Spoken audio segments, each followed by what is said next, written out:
Você já teve a sensação de que nada dura? Que o desejo nunca acaba e que, quando você conquista algo, a empolgação some rápido demais? Pois é, um homem transformou essa sensação em filosofia. A vida oscila como um pêndulo entre a dor e o tédio. Essa frase não veio de um adolescente frustrado. Veio de Arthur Schopenhauer, um filósofo do século XIX, conhecido como o homem que odiava a vida.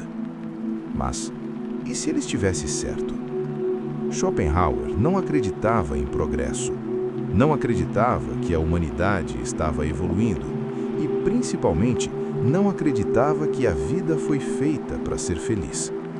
Enquanto outros filósofos diziam que o mundo caminhava para algo melhor, Schopenhauer olhava para a existência e dizia: isso aqui é sofrimento disfarçado. E o mais assustador, ele tinha argumentos. Mas antes de chamar ele de pessimista, deprimido, você precisa entender de onde isso vem. Porque a filosofia de Schopenhauer não nasce do nada. Ela nasce de uma vida marcada por dor, solidão e uma observação brutal da realidade.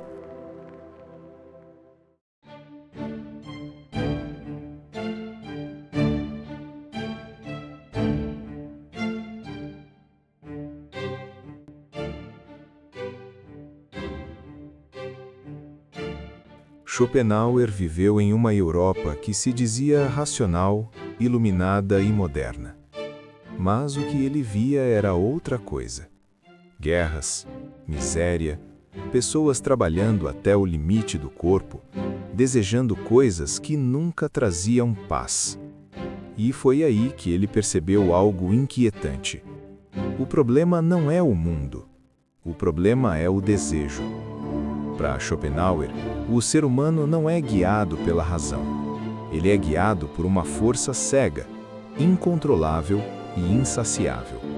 Uma força que ele chamou de vontade. E enquanto essa vontade existir, o sofrimento é inevitável. Porque desejar é sofrer, e satisfazer um desejo é só abrir espaço para o próximo. É por isso que, segundo ele, a felicidade não passa de um intervalo. Um breve silêncio entre a dor de querer e o tédio de possuir.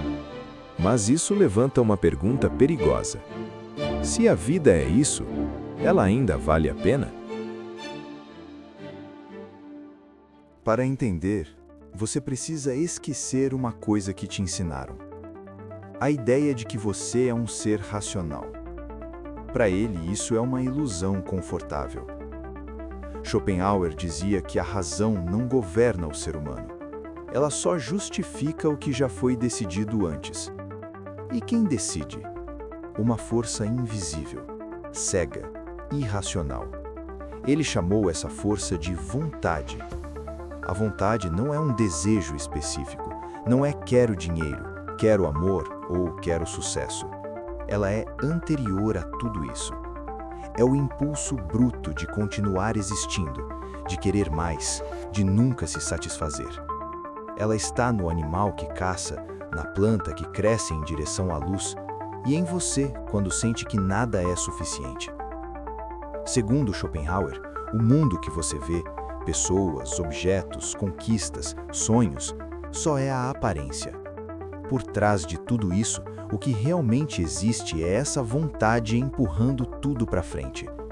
E aqui está o ponto mais cruel. A vontade nunca descansa. Quando você deseja algo e não tem, você sofre. Quando conquista o que desejava, o sofrimento muda de forma. Vira tédio, vazio, indiferença. E então, nasce um novo desejo. É por isso que, para Schopenhauer, a vida não é uma busca pela felicidade. Ela é um ciclo. Desejo, dor, conquista, tédio, desejo de novo. Você não corre atrás da felicidade. Você corre porque está sendo empurrado. E quanto mais você obedece essa força, mais preso você fica. Isso explica por que pessoas bem-sucedidas se sentem vazias, por que conquistas não duram, porque o quando eu chegar lá nunca chega. Mas se a vontade controla tudo, existe saída? Ou estamos condenados a repetir esse ciclo até a morte? Schopenhauer acreditava que sim, existe uma forma de silenciar a vontade, mas ela exige algo que quase ninguém aceita. Na próxima parte, você vai ver como arte, contemplação e negação do desejo aparecem como possíveis fugas do sofrimento, e por que isso aproxima Schopenhauer perigosamente de filosofias orientais, como o budismo. E aí a pergunta muda de nível. É possível viver sem desejar? Ou isso seria, no fundo, abrir mão da própria vida?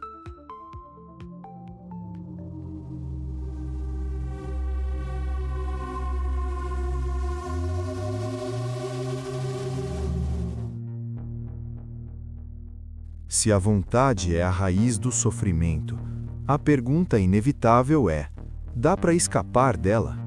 Schopenhauer acreditava que sim, mas não do jeito que você imagina. Não é ficando rico, não é conquistando poder e definitivamente não é realizando sonhos. Tudo isso alimenta a vontade.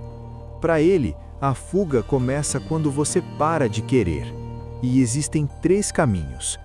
O primeiro é a arte. Quando você contempla uma obra de arte de verdade, algo estranho acontece. Por alguns instantes, você se esquece de si mesmo. Você não está desejando, não está comparando, não está planejando o futuro. Você só observa. Para Schopenhauer, esse é um raro momento em que a vontade fica em silêncio. A música, em especial, era para ele a forma mais pura de arte, porque ela não representa o mundo, ela expressa diretamente a vontade. É como se você ouvisse a essência da existência sem precisar sofrer por ela. Mas isso dura pouco. A arte alivia, mas não liberta. O segundo caminho é a compaixão. Quando você reconhece o sofrimento no outro, algo quebra dentro de você. A ilusão de que você é separado do mundo começa a ruir. Para Schopenhauer, a empatia nasce quando você percebe que o sofrimento do outro é o mesmo que o seu. A compaixão diminui o ego, e quanto menor o ego, menos espaço a vontade tem. Mas ainda assim, não é o bastante. Existe um terceiro caminho, e esse é o mais radical: a negação da vontade. Aqui, Schopenhauer se aproxima do budismo. Ele acreditava que quanto menos você deseja, menos você sofre. Isso significa abrir mão de prazeres, de ambições, de impulsos. Uma vida simples, quase ascética.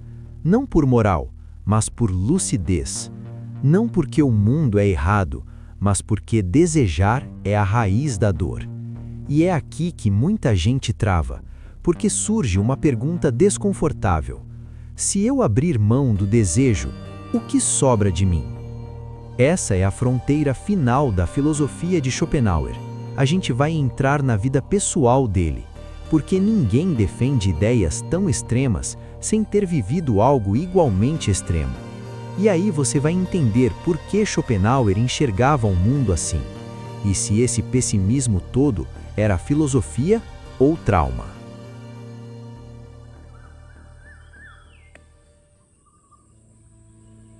A infância dele já começa estranha. Seu pai era um comerciante rico, frio, melancólico e extremamente rígido. Ele queria que o filho fosse empresário. Nada de filosofia, nada de ideias abstratas. Disciplina, dinheiro, resultado. Sua mãe era o oposto. Uma escritora famosa, sociável, carismática e apaixonada pela vida social. A casa vivia cheia de artistas, poetas e intelectuais. Mas Schopenhauer não se encaixava em nenhum dos dois mundos. Ele cresceu em um ambiente emocionalmente distante. E então vem o primeiro golpe. Quando ele tinha apenas 17 anos, seu pai morreu após cair de um prédio. Muitos acreditam que foi suicídio.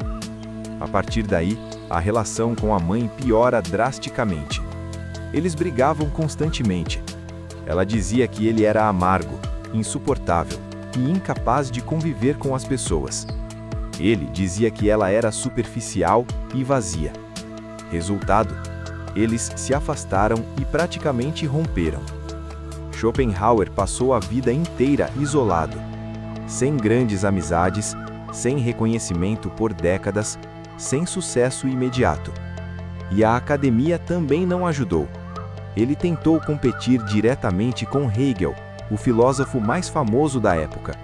Marcou suas aulas no mesmo horário das aulas do rival. Resultado: salas vazias.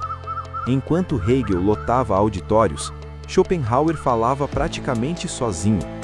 Isso destruiu a carreira acadêmica dele por anos. Mas talvez o momento mais decisivo tenha sido a juventude. Quando ainda era jovem, ele viajou pela Europa e viu algo que nunca saiu da cabeça dele: miséria extrema, gente passando fome, feridos de guerra, desigualdade brutal. Aquilo quebrou qualquer ilusão de progresso.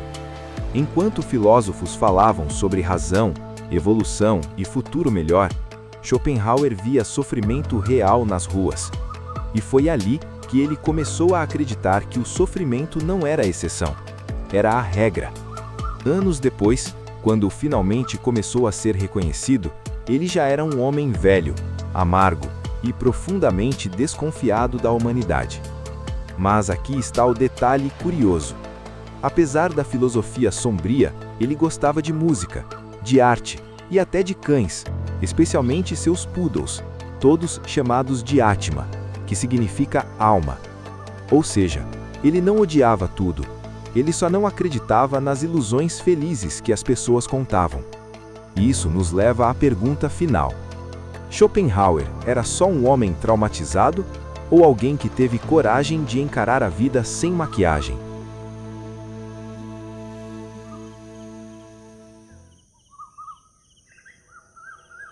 Schopenhauer passou boa parte da vida sendo ignorado, chamado de pessimista, amargo, exagerado. Mas o tempo fez algo curioso. As ideias que ele defendia começaram a reaparecer. Nietzsche bebeu diretamente da fonte. Freud levou a noção de forças inconscientes para a psicologia. Tolstói enxergou ali um retrato brutal da existência humana. Até hoje, quando alguém sente que o sucesso não preenche, que o desejo nunca basta, ou que a felicidade parece sempre escapar, Schopenhauer está lá, esperando. Talvez ele não estivesse dizendo que a vida não vale a pena. Talvez ele estivesse dizendo que esperar que ela te faça feliz é o erro. Para ele, o sofrimento não é um defeito do mundo, é parte do pacote. E quando você entende isso, algo muda. Você para de se sentir enganado, para de achar que está quebrado, para de correr atrás de promessas vazias. Schopenhauer acreditava que a lucidez dói, mas liberta. Que aceitar a vida como ela é menos cruel do que viver esperando que ela seja outra coisa. E talvez a pergunta final não seja: Schopenhauer tinha razão? Mas sim, o que você faz quando percebe que o desejo nunca acaba? Você continua correndo ou aprende a observar?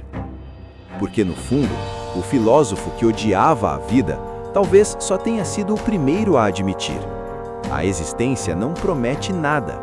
E exatamente por isso, ela pode ser vivida com mais verdade. Se inscreve no canal para continuar questionando as ideias que ninguém te ensinou a questionar. E lembra, nem toda filosofia existe para confortar. Algumas existem para acordar. Até o próximo vídeo.